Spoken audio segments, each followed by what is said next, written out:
fondateur et que l'Union africaine doit se baser sur son acte constitutif qui est la race qui a signé le traité, membre fondateur, et le respect des frontières héritées de leur coloniale.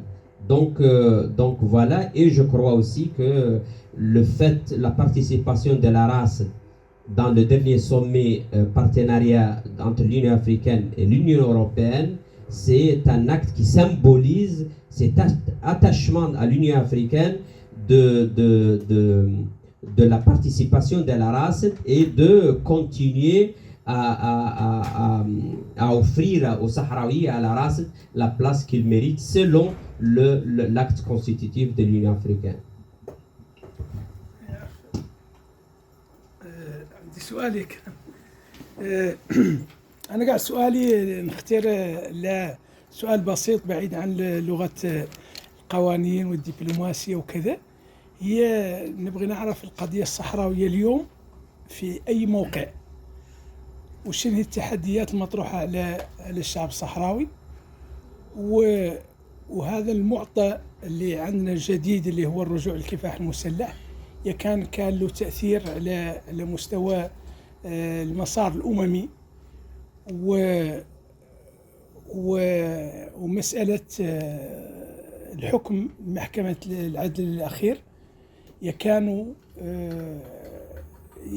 سيتم تطبيقه، والله سيتم من خلاله ردع وقطع الأيادي التي تنهب ثروات الطبيعية للشعب الصحراوي. شكرا. Bon, c'est une question un peu complexe. L'état de choses en relation avec le conflit maintenant, bien sûr que c'est pas du tout facile, surtout nous en tout cas d'une façon un peu schématique, notre grand atout et ligne de défense solide, c'est le droit international. Le Maroc s'appuie sur la réelle politique et les faits accomplis sur le terrain. C'était depuis toujours comme ça. Maintenant, c'est le Maroc qui essaye à mener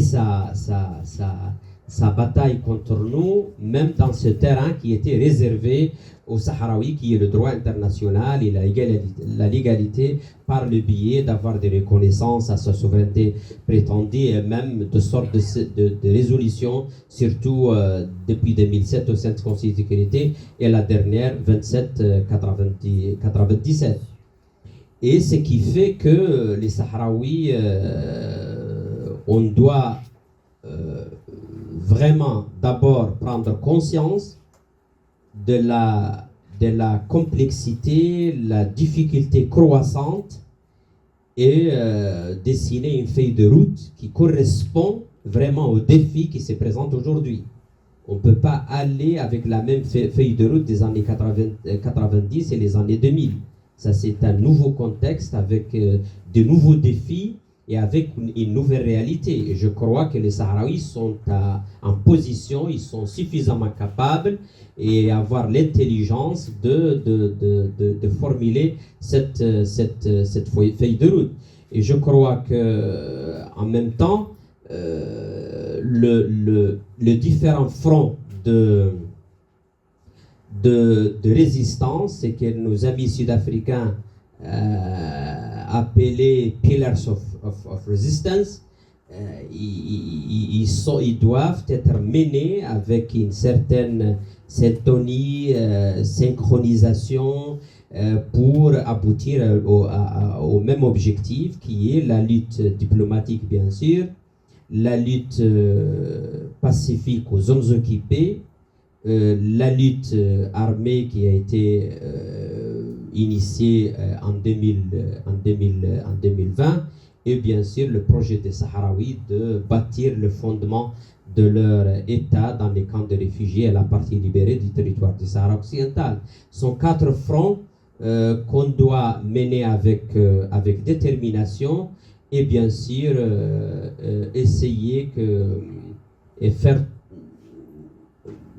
mobiliser tous les efforts et tous les moyens pour que le Maroc ne réussisse pas à avoir des victoires considérables dans cette partie légale de légitimité de notre lutte et bien sûr combattre la propagande marocaine. À chaque fois qu'il y a un prononcement d'un pays, par exemple les pays européens, sur le Maroc, c'est la propagande marocaine qui le présente comme une reconnaissance à la souveraineté marocaine. On a vu ça avec la Grande-Bretagne, alors que la Grande-Bretagne, elle a exprimé une certaine préférence vers le plan d'autonomie, mais ils n'ont jamais dit que c'est la seule base ou la seule solution possible du conflit. Ils ont même insisté sur le droit à l'autodétermination du peuple du Sahara occidental et ils se sont abstenus d'exprimer reconnaissance à la souveraineté prétendue du Maroc. Mais c'est présent par le Maroc comme une victoire, comme un endossement à la souveraineté. La même chose avec l'Allemagne, la Finlande, entre autres. Et ça, c'est un volet important. Et le volet important aussi, c'est au niveau de l'Europe maintenant. Il y a tout un scénario, nouveau scénario. Il y a une majorité pas seulement au sein du Parlement européen, même quelques pays membres de l'Union africaine, de l'Union européenne, qui expriment des positions contraires à la Commission et le nouvel accord avec le Maroc. Et il faut saisir cette occasion pour avorter cette marche du Maroc vers la consolidation de son occupation économique du territoire. Parce que, par exemple, l'énergie renouvelable, c'est un pari stratégique du Maroc et se situe au centre des investissements économiques au Sahara occidental occupé. On sait bien c'est quoi l'objectif, c'est de générer une dépendance stratégique du secteur de consommation de l'énergie verte en Europe avec l'occupation du Sahara occidental comme un fait. Et ça, c'est dangereux. Pour cela qu'il y a de nouvelles réalités qui s'imposent. Il faut que nous, en tant que Sahraouis, on soit en mesure de comprendre les nouvelles réalités et bien sûr dessiner la feuille de route qui correspond à ça. L'arrêt de la Cour de justice de l'Union européenne était clair. Nous, malheureusement, on se trouve, en tant que Front Polisario, obligés à ressaisir de nouveau la Cour. Ce n'était pas notre choix. Et bien sûr, on voulait vraiment sortir de ce limbo légal, juridique avec l'Union européenne.